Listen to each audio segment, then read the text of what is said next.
Shabazz with the CTV News Update. Well, topping our news tonight, it was a day many thought they'd never see, the day insurrectionists stormed the capital of the United States of America. The deadly chaos erupted yesterday afternoon following a rally with President Trump. Byron Scott has our story.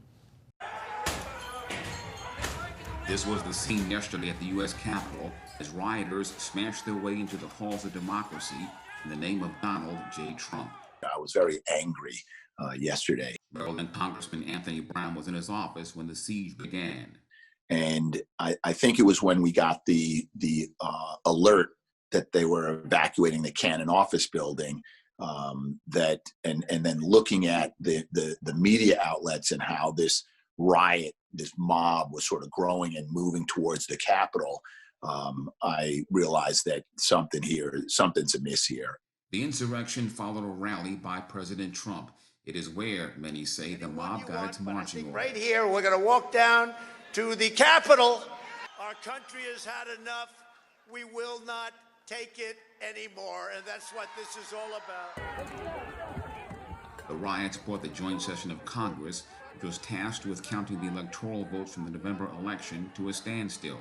For a violent riot to ascend the steps of the Capitol, to break in, to bust in, and threaten and put at risk members and staff and Capitol Police, it was frightening. 4 people died in connection with the siege, including 35-year-old Ashley Bobbitt, who was shot by a Capitol Police officer as she tried to make her way into the building. Brown puts the blame squarely on Trump. He's like a mob boss. He may not necessarily directly say what he means, but when you piece together what he's saying and you consider the context in which he's saying it, he incited that mob to violence. As the day wore on, leaders called on the president to call off the mob. I call on President Trump to go on national television now to fulfill his oath and defend the Constitution and demand an end to this siege. He eventually relented. We have to have peace. So go home. But not before stoking the embers one more time. We had an election that was stolen from us. Governor Hogan was among those who weighed in. All Americans should be outraged by this attack on our nation's capital. This is a heinous and violent assault on the heart of our democracy. Late last night, after the mob dispersed, Congress reconvened when the electoral count resumed. It was, as they all knew that morning, a fait accompli. Votes for President of the United States are as follows. Joseph R. Biden, Jr. of the state of Delaware has received 306 votes. Donald J. Trump of the state of Florida has received 232 votes. Byron Scott, CTV News. With 2 weeks left in Trump's presidency, Brown doesn't think there is enough time to impeach him or use the 25th Amendment to remove him from office. Brown says lawmakers need to keep a check on him, calling Trump a national security risk. When the chaos took hold in the Capitol, the vice president and Congress were evacuated to safe areas. Senator Chris Van Hollen was scheduled to speak before his chamber when he got word to evacuate. Reporter Patricia Vallone spoke with the Maryland lawmaker last night while he was hunkered down in a secure area. So tell us first off how you are. Are you safe and in a safe, secure location? Thanks for asking. We're still in lockdown. I am in a secure location around the Capitol. There's still chaos on Capitol Hill. They're working hard to restore order, and I think it's really important that we stay here as long as it takes tonight to finish the job under the Constitution of finishing the Electoral College process and certifying the results of Joe Biden and Kamala Harris. Van Hollen finally got to deliver his speech late last night when Congress returned to certify the Electoral College votes. The senator refuted the president and Republicans' baseless claims of election fraud and slammed those who aided and abetted the Capitol attack. Maryland's National Guard and Maryland State Police were the first agencies to help assist the district during the U.S. Capitol riots yesterday. This according to Governor Larry Hogan. Hogan says he authorized the mobilization of 200 Maryland state troopers, along with the National Guard. Upset about the disturbances, Hogan says it's time for President Trump to step aside and resign. I think there's no question that America would be better off if the president would resign or be removed from office, and if Mike Pence, the Vice President of the United States, would conduct a peaceful transition of power over the next 13 days until President Biden is sworn in. Now, how the details of if that's going to happen or how that should happen, I don't know, but I think Vice President Pence, who's a friend and has been for a long time, I have tremendous respect for. I think he did the right thing. Stood up for the rule of law, stood up to protect the Constitution. There's speculation that he was involved in finally making the decision about the National Guard. I don't know. But we need leadership right now, and we need to stop all of this craziness. Hogan says the Maryland National Guard will extend its mission in the district until the end of January.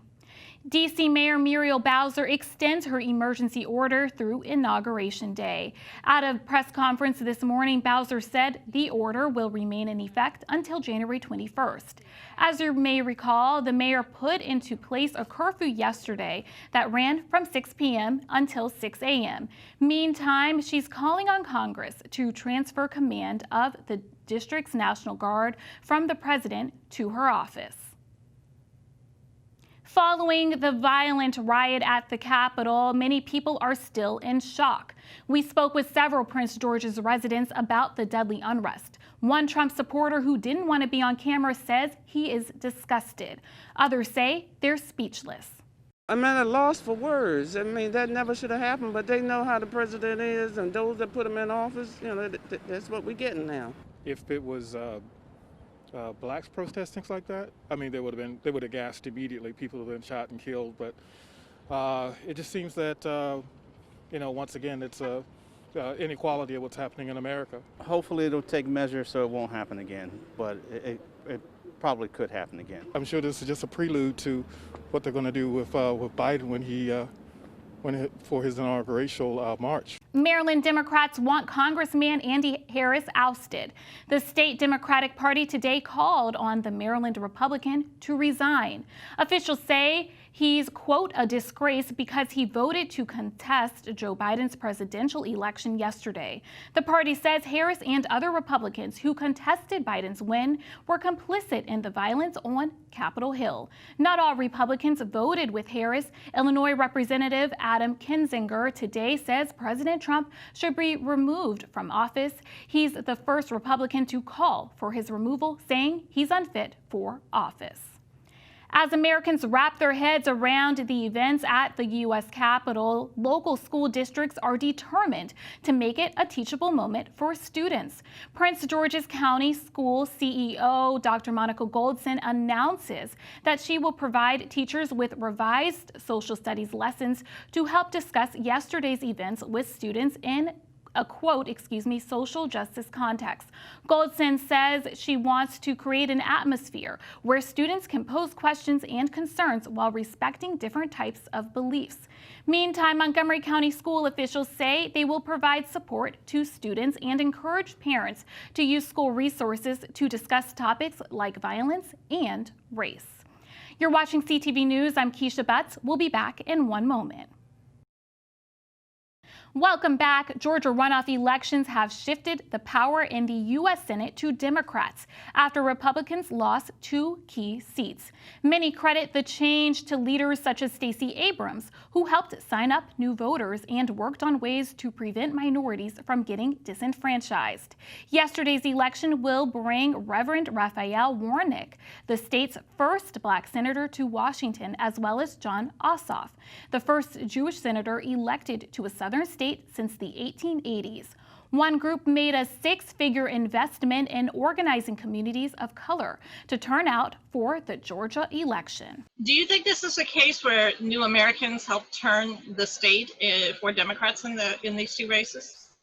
Yes, absolutely. I think that these historically marginalized communities, New Americans, youth, LGBTQ, Black, Brown, they made that push. We saw that the API and Latinx turnout were about 5% each. Like, that's turning into a larger voting bloc that's more powerful in Georgia. And in that sense, we can see that these Georgia elections is a victory for the Latinx community because we made our power shown, we made our voice heard, and now that we are that force to be reckoned with and be paid attention to. With the victory of the two Georgia senators, power in both houses of Congress shifts to the Democrats, a move that could help President-elect Joe Biden pass much of his legislative agenda. With the Democrats poised to take control of the U.S. Senate, one Maryland lawmaker could gain a new lucrative position. Senator Ben Cardin, who is currently the senior Democrat on the Small Business and Entrepreneurship Committee, could become the committee chair. Cardin is also in line to become chair of the Environment and Public Works Subcommittee on Transportation and Infrastructure. Senator Marco Rubio of Florida had been chairman under Republican control last year.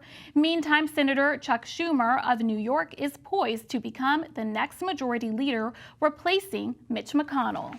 5 University of Maryland medical system staffers received second doses of the COVID vaccine this week. The staffers include 2 physicians, a respiratory therapist, and a nurse. Sean Hendricks is the director of nursing at the University of Maryland Medical Center in Baltimore. The second shot means for me the safety of myself, my family, my co-workers, and my community.